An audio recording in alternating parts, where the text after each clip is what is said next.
Bismillahirrahmanirrahim. Assalamualaikum warahmatullahi wabarakatuh. Perkenalkan, nama saya Sarmila, saya dari Prodi Akuntansi. Di ujian akhir semester mata kuliah pengantar akuntansi, saya akan menjelaskan tentang perusahaan dagang dengan dosen pengampu yaitu Ibu Desi Arigawati. Yang pertama ada pengertian perusahaan dagang. Seperti namanya, perusahaan dagang adalah perusahaan yang bergerak dalam bidang perdagangan barang dan aktivitas utamanya adalah menjual barang. Perusahaan ini menjual kembali barang yang mereka jual tanpa mengubahnya sedikit pun. Yang dimaksud dengan mengubah barang adalah mengolah atau mengubah nilai dari bentuk barang itu sendiri. Jadi, perusahaan dagang hanya membeli barang dan tinggal menjualnya saja dengan harga jual yang lebih tinggi dari harga beli. Keuntungan yang didapatkan perusahaan berasal dari selisih harga barang yang mereka jual. Jenis perusahaan dagang. Perusahaan ini memiliki beberapa jenis. Jenis perusahaan dapat diklasifikasikan berdasarkan jenis barang yang dijual dan segmentasi konsumen yang diincar. Berdasarkan barang yang dijual. Di bawah ini adalah jenis perusahaan jika digolongkan dengan jenis barang yang dijual. Yang pertama ada barang produksi atau mentah. Perusahaan yang menjual barang produksi atau mentah biasanya menjadi distributor untuk industri tertentu, di mana barang tersebut menjadi bahan baku yang akan berubah menjadi barang atau berupa peralatan penunjang industri, misalkan serbuk kayu, mesin pecacah, mesin pengaduk, dan lainnya. Yang kedua ada barang jadi. Barang jadi adalah barang yang dapat digunakan langsung oleh konsumen tanpa perlu melalui pengolahan oleh perusahaan. Contoh barang jadi adalah kursi, elektronik, pakaian, dan sebagainya. Yang ketiga ada berdasarkan jenis konsumen. Jenis segmentasi konsumen pada perusahaan dagang pun beraneka ragam. Di bawah ini contoh perusahaan dagang berdasarkan jenis konsumen. Yang pertama, perusahaan wholesaler. Perusahaan wholesaler adalah perusahaan yang membeli produk dari pabrik dalam kuantitas besar dan menjual dalam kuantitas yang besar pula. Contoh, pedagang grosir. Yang kedua, perusahaan perantara atau middleman. Posisi perusahaan middleman berada di tengah. Perusahaan middleman membeli barang dalam jumlah besar, kemudian dijual kembali ke perusahaan jumlah sedang. Yang ketiga ada perusahaan retail atau pengecer. Perusahaan retail membeli barang dalam jumlah besar, kemudian menjualnya secara satuan atau biasa disebut eceran. Seperti warung, kios, dan minimarket dapat digolongkan ke dalam perusahaan retail atau pengecer. Karakteristik perusahaan dagang. Perusahaan ini juga memiliki karakteristik yang khas dan berbeda dengan perusahaan non-dagang. Karakteristik tersebut mempengaruhi proses inti dari perusahaan ini. Karakteristik perusahaan dagang adalah yang pertama, memiliki aktivitas utama berupa membeli, menjual, menyimpan di gudang, dan kembali menjual. Yang kedua, tidak melakukan proses produksi barang. Yang ketiga, perhitungan total keuntungan berpatokan dengan total hasil penjualan dikurangi biaya pembelian dan biaya operasional perusahaan. Perusahaan tidak melakukan proses produksi terhadap barang-barang yang dijual. Yang keempat, barang yang dijual langsung dijual tanpa melalui proses pengolahan atau perubahan sedikit pun.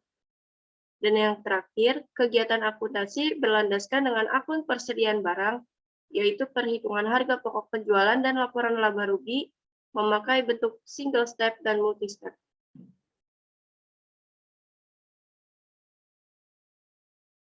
Proses inti perusahaan dagang. Selain memiliki karakteristik yang khas, perusahaan dagang memiliki proses yang sangat berbeda dengan perusahaan non-dagang. Dapat disimpulkan, proses inti perusahaan dagang adalah sebagai berikut. Yang pertama itu ada pembelian, yang kedua pengeluaran biaya, yang ketiga penjualan, dan yang terakhir penerimaan keuntungan. Akun perusahaan dagang dalam laporan keuangan. Akun yang tertera pada perusahaan di laporan keuangan pun sangat berbeda dengan perusahaan non-dagang. Pencatatan akun-akun ini sangat berguna bagi perusahaan dagang untuk mengetahui perkembangan penjualan. Akun tersebut antara lain, yang pertama ada pembelian. Pembelian adalah akun untuk mencatat setiap transaksi yang terjadi pada saat membeli barang dagangan dengan cara kredit maupun tunai. Yang kedua ada potongan pembelian. Potongan pembelian berfungsi untuk mencatat potongan pada saat diberikan saat awal transaksi oleh penjual barang dagangan. Besar potongan pembelian dan syarat mendapatkan potongan pembelian akan ditentukan oleh penjual. Yang ketiga ada akun retur pembelian. Retur pembelian berfungsi untuk pencatatan pengembalian barang dagang yang sudah dibeli karena kerusakan. Yang keempat ada akun beban angkut pembelian. Beban angkut memiliki fungsi pencatatan besarnya beban angkut yang menjadi tanggungan. Yang kelima ada beban angkut penjualan. Selain beban angkut pembelian, terdapat beban angkut penjualan yang dipakai sebagai pencatat pembayaran biaya angkut barang yang telah dijual. Yang keenam ada akun penjualan. Penjualan berfungsi untuk pencatatan transaksi penjualan barang baik dalam tunai maupun secara kredit. Yang ketujuh ada potongan penjualan. Potongan penjualan adalah akun yang berfungsi untuk pencatatan potongan yang akan diberi kepada pembeli. Yang kedelapan ada persediaan barang dagang. Persediaan barang dagangan dipakai sebagai pencatat nilai persediaan barang pada suatu masa atau periode.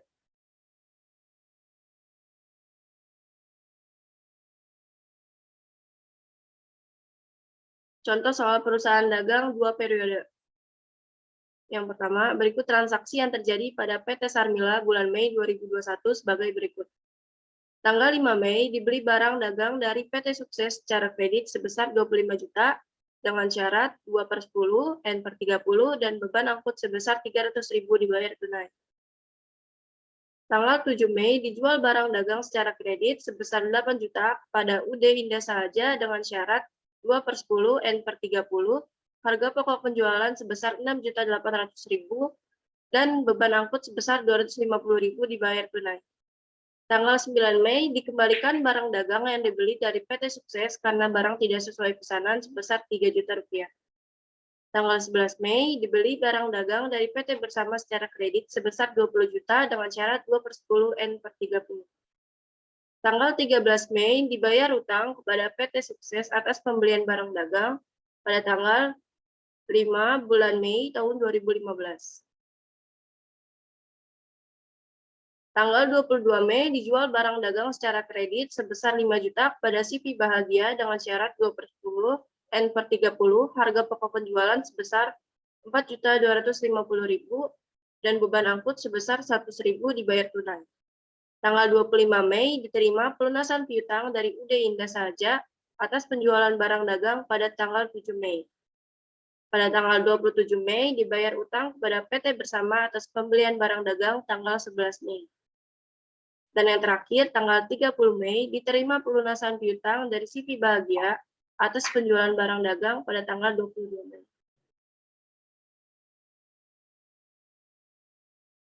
Di sini ada jurnal umum metode periodik pada periode Mei 2021. Pada tanggal 5 bulan Mei 2021, pembelian pada akun debit sebesar 25 juta rupiah, kemudian utang dagang pada kredit sebesar 25 juta rupiah. Lalu ada beban angkut pembelian pada debit Rp300.000 dan kas pada kredit sebesar Rp300.000. Tanggal 7 ada piutang dagang di debit sebesar Rp8 juta dan penjualan di akun kredit sebesar Rp8 juta. Lalu ada beban angkut penjualan sebesar Rp250.000 dan kas pada kredit sebesar Rp250.000. Pada tanggal 9 Mei 2021 ada utang dagang pada debit Rp3 juta, lalu ada retur pembelian di kredit sebesar Rp3 juta. Pada tanggal 11 Mei 2021 ada pembelian di akun debit sebesar Rp20 juta dan akun utang dagang di kredit sebesar Rp20 juta.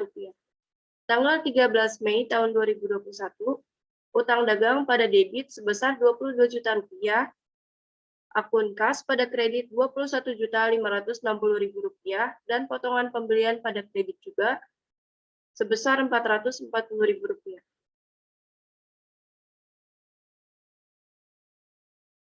Tanggal 16 Mei ada retur penjualan sebesar Rp2 juta dan piutang dagang pada kredit Rp2 juta. Tanggal 22 Mei 2021 ada piutang dagang sebesar Rp5 juta dan penjualan sebesar Rp5 juta, beban angkut penjualan pada debit sebesar Rp100.000 dan kas pada kredit Rp100.000. Tanggal 25 Mei tahun 2021 ada kas di debit sebesar Rp6 juta dan piutang dagang Rp6 juta. Tanggal 27 Mei 2021 Ada utang dagang sebesar 20 juta rupiah dan kas sebesar 20 juta rupiah. Tanggal 30 ada kas di debit sebesar 4.900.000 rupiah, potongan penjualan di debit 100.000 rupiah, dan piutang dagang sebesar 5 juta rupiah. Total dari jurnal umum ini adalah 116.650.000 rupiah. Kemudian ada jurnal umum dengan metode perpetual, metode periode Mei 2021. Pada tanggal 5 Mei 2021 ada persediaan barang dagang pada debit yaitu 25 juta rupiah dan utang dagang pada kredit 25 juta rupiah. Persediaan barang dagang pada debit 300.000 rupiah dan kas pada kredit 300.000 rupiah. Tanggal 7 Mei 2021 ada piutang dagang sebesar 8 juta rupiah di debit dan penjualan di kredit sebesar 8 juta rupiah. Harga pokok penjualan 6.800.000 rupiah di debit dan persediaan barang dagang sebesar 6.800.000 rupiah di kredit. Ada beban angkut penjualan sebesar 250.000 di debit dan kas 250.000 di kredit. Tanggal 9 Mei 2021 ada utang dagang 3 juta dan persediaan barang dagang 3 juta rupiah di kredit. Tanggal 11 Mei 2021 ada persediaan barang dagang 20 juta rupiah, lalu ada utang dagang di kredit sebesar 20 juta rupiah. Tanggal 13 Mei 2021 ada utang dagang sebesar 22 juta rupiah dan kas di kredit sebesar 21.560.000 rupiah. Lalu ada persediaan barang dagang di kredit juga sebesar 440.000 rupiah. Tanggal 16 Mei 2021 ada retur penjualan sebesar 2 juta rupiah dan piutang dagang di kredit sebesar 2 juta rupiah. Persediaan barang dagang 1.700.000 rupiah di debit dan harga pokok penjualan sebesar 1.700.000 rupiah di kredit. Tanggal 22 Mei 2021 piutang dagang sebesar 5 juta rupiah di debit, penjualan di kredit sebesar 5 juta rupiah. Lalu ada harga pokok penjualan 4.250.000 rupiah di debit, persediaan barang dagang 4.250.000 rupiah di kredit dan beban angkut penjualan 100.000 di debit dan kas sebesar 100.000 rupiah di kredit. Tanggal 25 Mei 2021 ada kas di debit sebesar 6 juta rupiah dan piutang dagang 6 juta rupiah di kredit. Tanggal 27 Mei 2021 ada utang dagang sebesar 20 juta rupiah di debit dan kas 20 juta rupiah di kredit. Tanggal 30 Mei 2021 ada kas di debit 4.900.000 rupiah dan potongan penjualan 100.000 rupiah. Lalu yang terakhir ada piutang dagang di kredit sebesar 5 juta rupiah. Total dari periode Mei 2021 metode perpetual yaitu totalnya 129.400.000 rupiah.